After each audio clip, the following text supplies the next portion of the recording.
Have you checked the children? Your little master. Hi, I'm Chucky. Wanna play? Sometimes that is better. You're gonna need a bigger boat.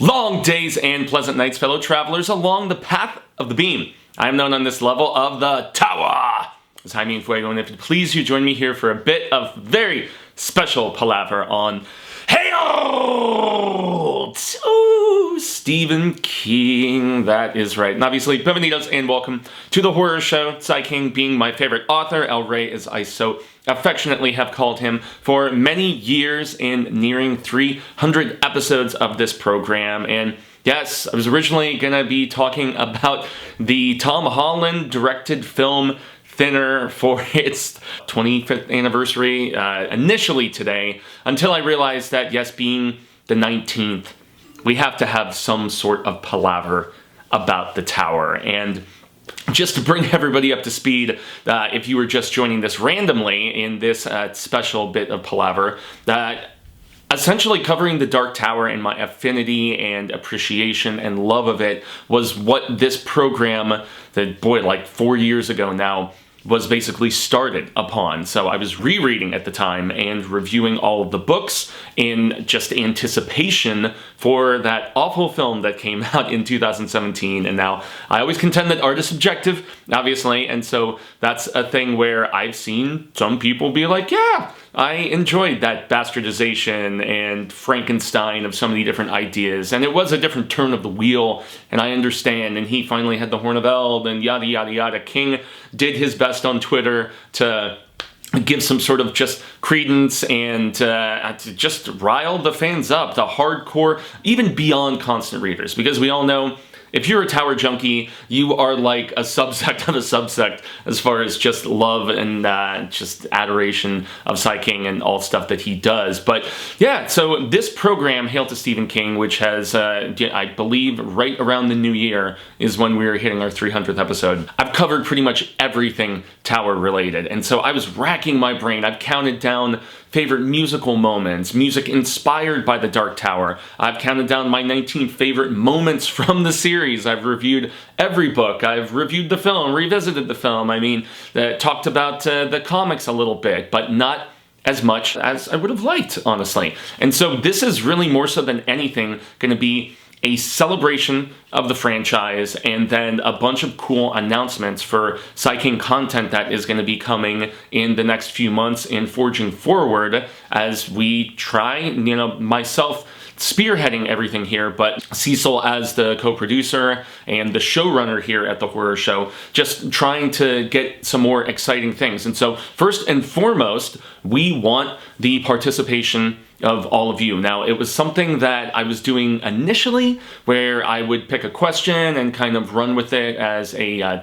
sort of, story or just at least a segment in early episodes. And so that is something that I definitely want to revisit. It doesn't even have to be Tower related. If it has credence and it can be turned into an episode, I would adore that. And so if you want to mail directly, email being, to yours truly, Sci Fuego, you need to go to infuegotainment@gmail.com. So that's where, as opposed to, there's a lot that we sort through in the horror show, but as being the person who puts this program together, with the exception of the occasions where Cecil assists with like some of the tier list rankings and some of those other fun things that we had done, hitting me up directly as opposed to through the horror show email and then having to sift through that and then, forward it to me, because Cecil does handle a lot of that stuff. If you have a suggestion, a question, anything of that nature, that is the best way to get a hold of me directly.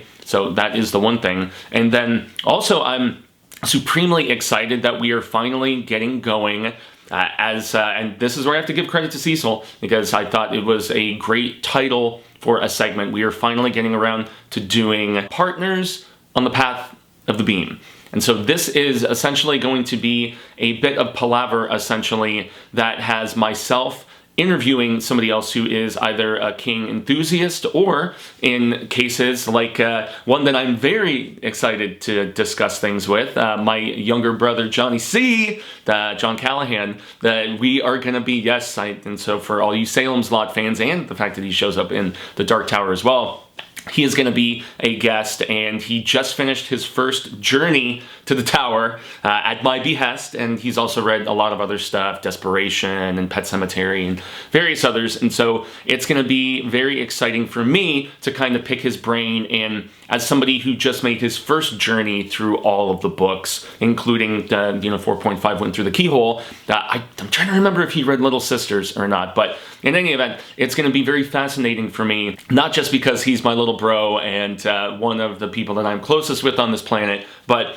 just to get his thoughts and his reactions, because I've gone on here various times and said that I feel like the series hit its apex, with 3 and 4, and then 5 was still very solid until the back half. And once again, all of my reviews of all of those books and various other Tower-related stuff is here on the channel. But I feel like the series regressed significantly, and yet when King went back to that sweet spot, like right around 4, where we had our new Ka-Tet and just filling in some of the gaps, and then once again doing another young Roland story, and as King and Roland especially, I mean, very fond of a story within a story, within a story, as you get with the journey of our youngster trying to save his mother in the wind through the keyhole.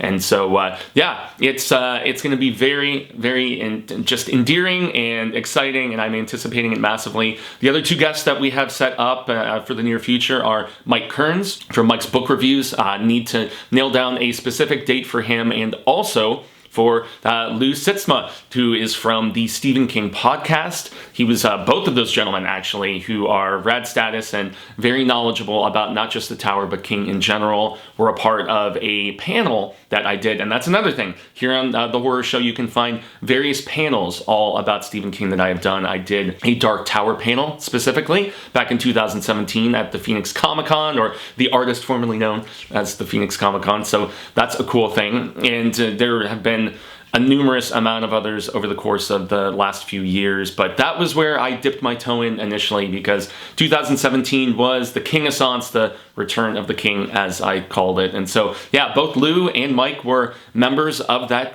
guest list where we talked about Stephen King on screen and some of our favorite adaptations on both the big and the small screen. So that is incredibly exciting in that regard to get the chance to reconnect with those 2. And then I'm casting the nets, man. I'm trying to find some other just knowledgeable people, or those who are King enthusiasts or appreciate him and yet are still kind of just getting acquainted, I guess is a good way of putting it. So that is a segment, Partners on the Path of the Beam, that y'all can look forward to in the future. And then, speaking of Dark Tower comics, man, so I did a Cy King comic book, kind of, list and guide and the best way for you to just get acquainted with stuff of his. And so obviously there was the collaboration with Scott Snyder for American Vampire, which I adore. I've even played the character Skinner Sweet in the film that we did, the short called Sweet, which we completed a few years back, and that I still look back on so fondly. It was a ton of fun to get to just be one of my favorite characters in the literary sense, and really portray the part that Cy King got to write, which was Skinner in the Wild Wild West, so to speak. But aside from that, and Road Rage and N and some of these other great adaptations, I have never properly gone through the insanity that is the expansion we got from the 3 different volumes within the Dark Tower franchise, and the expansion of the lore and the mythology that King, along with the assistance of Robin Firth, was able to do with Peter David and an amazing cast of artists. And I do know a few other people stepped in to assist with writing with the second series, but this is the first one. So, the Gunslinger. Yeah.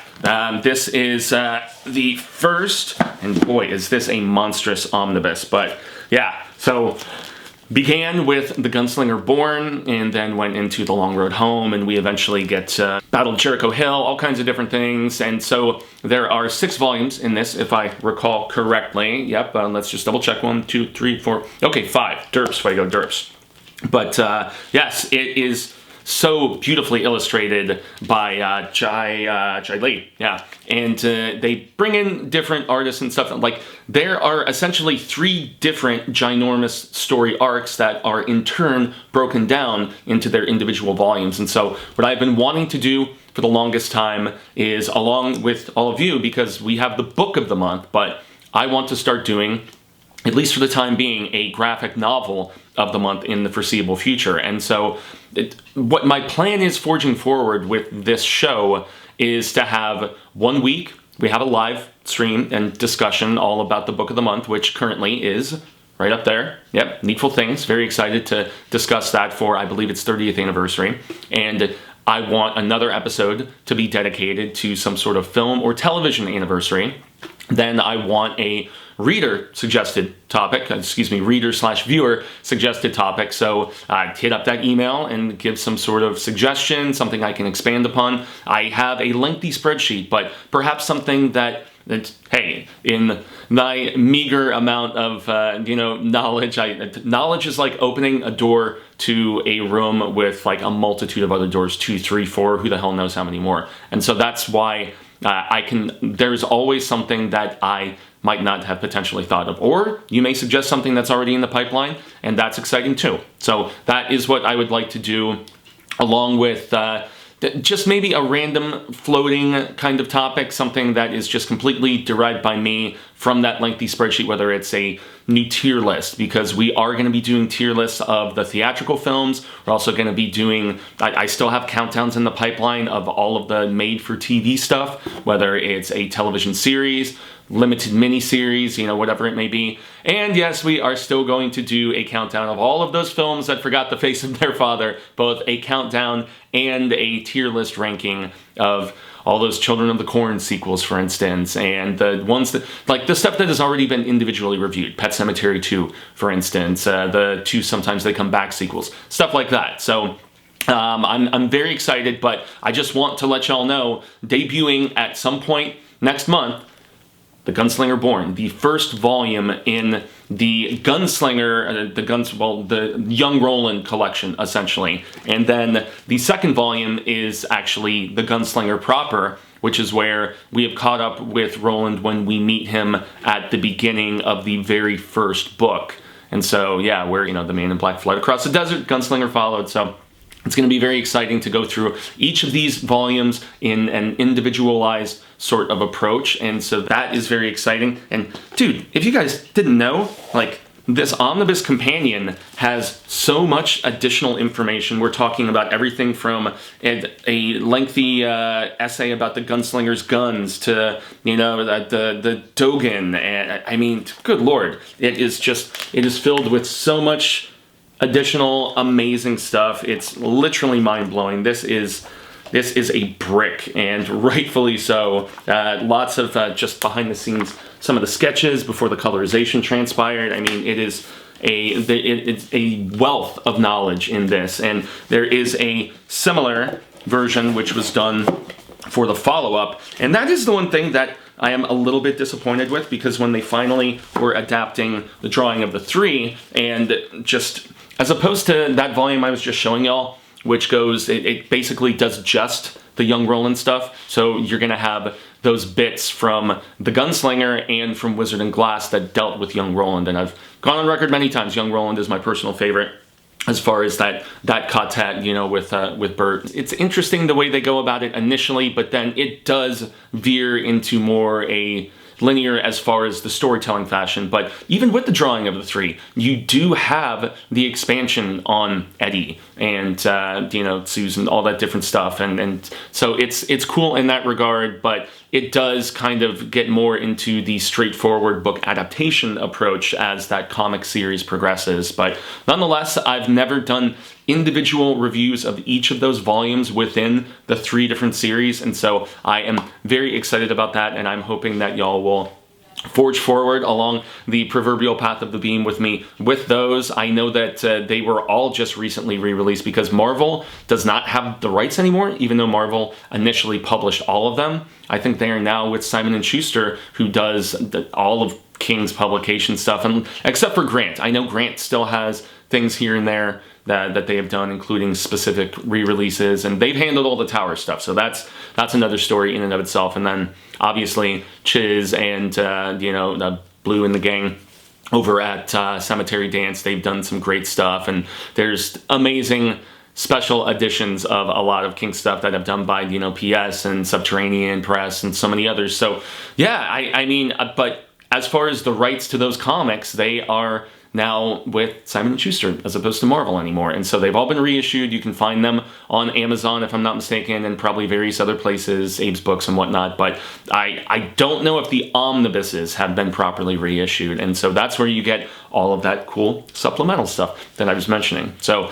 yeah, I adore this series so very much. And this is another thing that I wanted to announce because it's been in discussion for quite some time here at the Horror Show. And we have another fan film that, Cecil, in all of his brilliance and ingenuity and creativity, has been trying to make Dylan's New Nightmare for a number of years at this particular point. I believe it's like over 2 since we filmed the teaser trailer now. And obviously that's because Captain Trips has been ravaging this world for the last 18, 19 months, something like that. But looks like with Canadian borders opening, we are finally going to be able to shoot Dylan's New Nightmare in the spring of next year. However, that finally means that a project that has been gestating within me for a long period of time is inching closer to us being able to actually start the crowdfund and talk about it. But this is, I think, the first time that I've discussed it here on the show,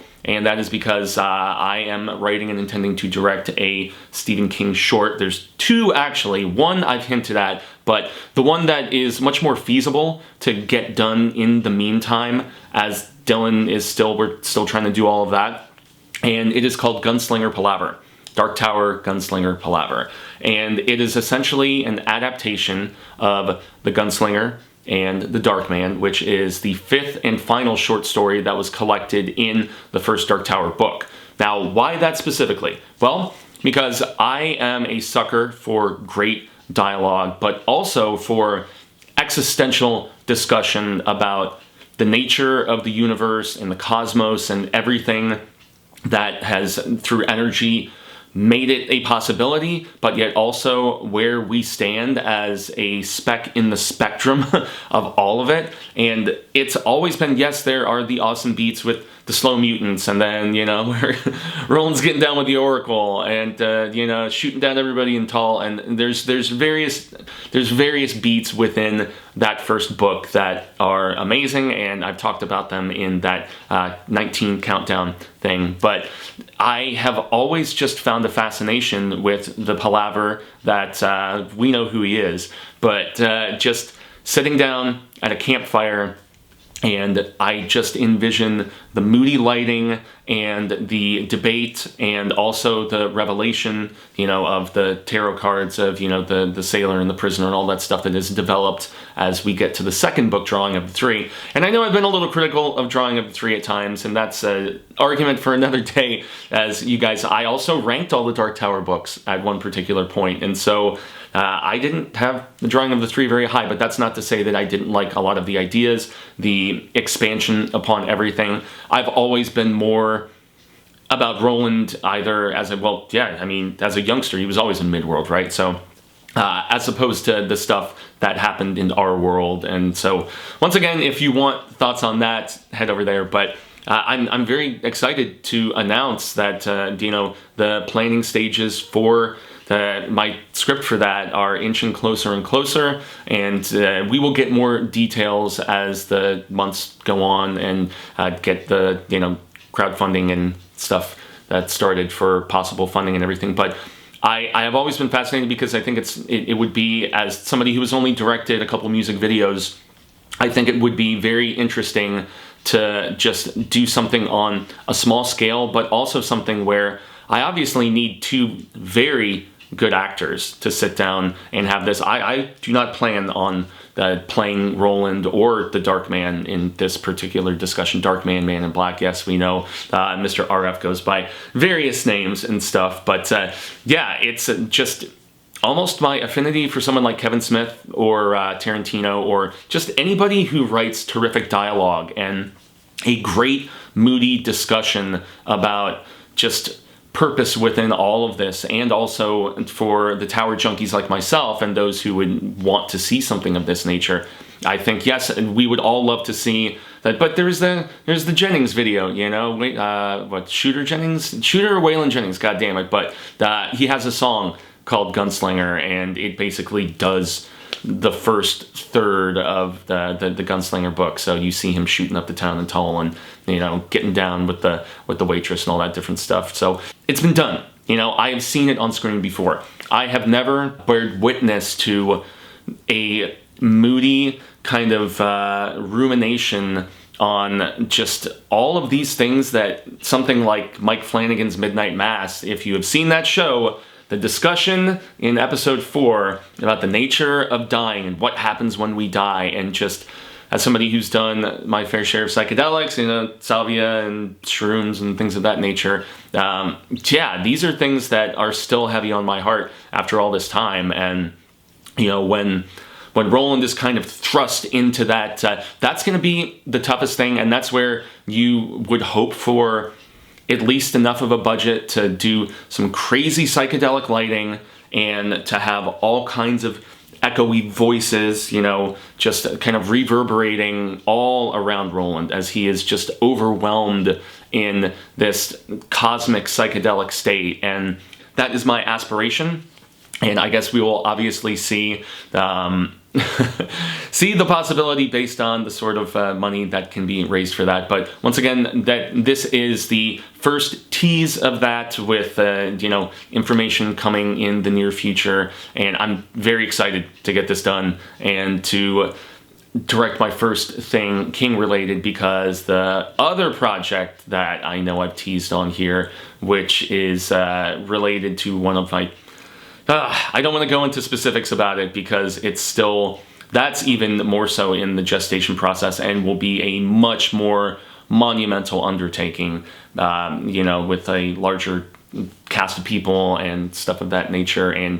But yeah, just a creepy discussion next to a campfire, and yeah, make it Tower related. That is where I want to just spread my wings initially, and we will see where all of that goes. But yeah, just the beauty of this series, and I've done videos about why you should read it. I've done, you know, once again, ad nauseum, I have discussed the Tower, but I had to do something related to it here on the 19th. Like, there was honestly no other way, and I have grown at least forgiving appreciation to a degree of things that are done in the back half of the series, you know, Wolves and Susanna, yeah, and song is still my least favorite because it feels like that bridging gap between 5 and then the bloated finale that was 7, and I didn't like a lot of the things that were done at the end of 7, and it is what it is. I discussed some of this when we had the